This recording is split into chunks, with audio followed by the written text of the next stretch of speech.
July 29 శ్రావణ శుక్ల పంచమి. దీన్ని నాగపంచమి లేదా గరుడ పంచమి అనే పేర్లతో పిలుస్తారు.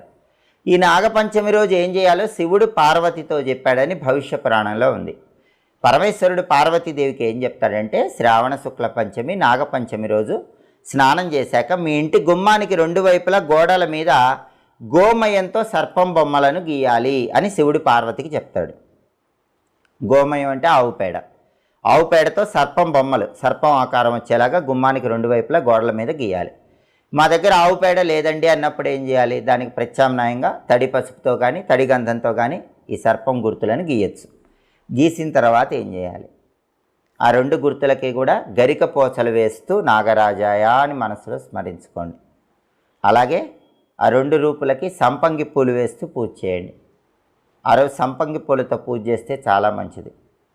అలాగే గన్నేరు పూలతో పూజ చేసినా ఉత్తమ ఫలితాలు